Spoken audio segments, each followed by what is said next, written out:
دوستو السلام علیکم۔ آج ہم اشفاق احمد صاحب کے متعلق ایک ویڈیو بنانے چلے ہیں۔ امید ہے کہ آپ کو پسند آئے گی۔ یہ وہ شخص ہے جو دلوں سے کھیلتے تھے، دلوں کے علاج کرتے تھے اور الفاظوں کے ذریعے کرتے تھے۔ وہ ایک بڑے عظیم انسان تھے۔ ویڈیو شروع کرنے سے پہلے آپ سے ریکویسٹ کروں گا کہ آپ میری ویڈیو کو لائک کریں، شیئر کریں اور سبسکرائب کریں تاکہ میرا حوصلہ بڑھتا جائے اور میری قوت میں اضافہ ہوتا جائے۔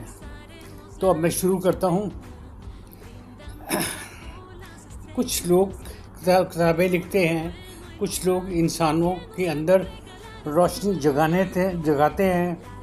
اشفاق احمد صرف ایک رائٹر ہی نہیں تھے بلکہ ایک سوچ تھے، ایک احساس تھے، جن کے الفاظ چھوٹے چھوٹے ہوتے تھے لیکن ان میں اتنی زبردست وہ سپارک ہوتا تھا کہ وہ انسان کے دل پر آ کے اثر کرتے تھے۔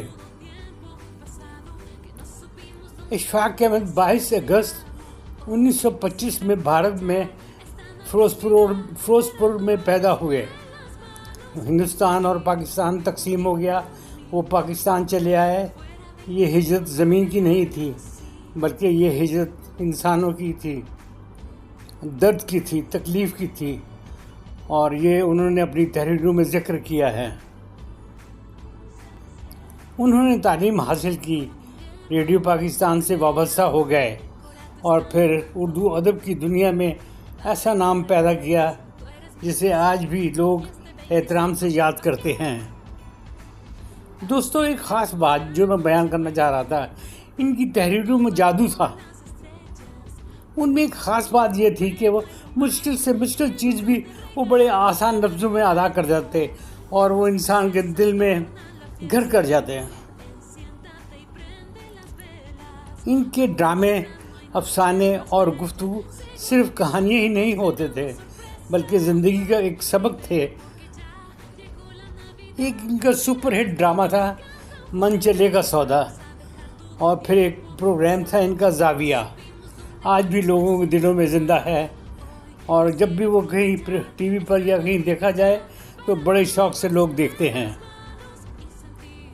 اشفاق احمد اکثر کہا کرتے تھے کہ انسان جتنا باہر بھاگتا ہے اتنا ہی اندر سے خالی ہو جاتا ہے۔ یہی وجہ ہے کہ ان کی باتیں سیدھی دل کو جا کے لگتی تھی بلکہ دل میں اتر جاتی تھیں۔ دوستو، یہ میں بتاتا چلوں کہ اشفاق احمد اور بانو قدسیہ کا رشتہ ایک لازوال رشتہ تھا۔ اشفاق احمد کی زندگی کا سب سے خوبصورت پہلو ان کی اہلیہ بانو قدسیہ کے ساتھ تعلق تھا۔ وہ صرف میاں بیوی کا رشتہ ہی نہیں تھا بلکہ یہ دو روحوں کی دوستی تھی۔ دونوں میاں بیوی ادب، تصوف، انسانیت اور بھلائی کے کاموں میں ساتھ ساتھ تھے۔ ان کے گھر میں آنے والے کہتے تھے وہاں بیٹھ کر ان کے دل کو سکون ملتا ہے۔ جب بھی ان کا ڈرامہ زاویہ شروع ہوتا تو نوجوان نسل حیران ہو کر رہ جاتی۔ اشفاق احمد دنیا کی کامیابی سے زیادہ دل کی صفائی کی بات کرتے۔ وہ اکثر کہتے رزق صرف پیسے کا ہی نہیں ہوتا، محبت، سکون اور اچھے لوگوں میں بھی رزق ہوتے ہیں، وہ بھی تقسیم کرتے ہیں۔ آج کے دور میں جہاں ہر طرف شور، نفرت اور جلد بازی ہے، وہاں اشفاق احمد کی گفتگو ایک ٹھنڈی ہوا کا جھونکا ہے۔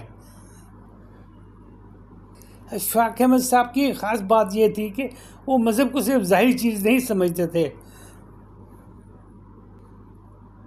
وہ انسان کے اخلاق، رویے اور محبت کو اصل دین کا حصہ کہتے تھے، بلکہ کہتے تھے کہ اصل مذہب یہی ہمارا ہے۔ ان کے گھر میں ہر وقت لوگ اکٹھے رہتے، وہ جب جو بھی آتا وہ وہاں بڑا خاموش ہو جاتا، پرسکون ہو جاتا اور اکثر رونا شروع کر دیتا۔ وہ کہتے ہیں کہ یہاں رونے سے ہمیں سکون ملتا ہے۔ وہ اکثر کہتے اللہ تعالیٰ سے اپنا رشتہ مضبوط بناؤ، جو انسان دنیا سے ڈرنا چھوڑ دے تو اللہ اس کو مضبوطی سے پکڑ لیتا ہے، پھر اسے کسی چیز کا خوف نہیں ہوتا، پھر وہ اللہ کی حفاظت میں ہوتا ہے اور وہ کسی چیز سے نہیں ڈرتا۔ اشفاق احمد آج ہمارے ساتھ موجود نہیں ہیں، لیکن ان کے الفاظ، ان کے ڈرامے، ان کی تحریریں آج بھی زندہ ہیں۔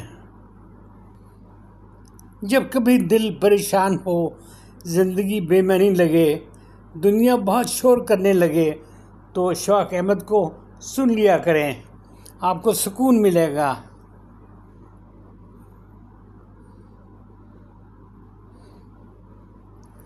آپ کے دل میں صفائی پیدا ہوگی، آپ میں قوت پیدا ہوگی۔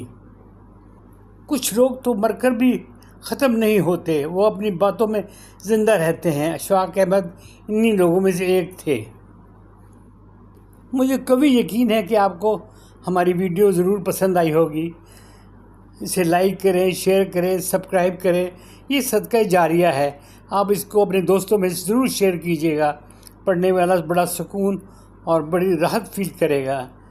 اچھے لوگوں کی صحبت میں بیٹھنا یا ان کی تحریریں پڑھنا بہت نیکی ہے۔ خدا حافظ، شکریہ۔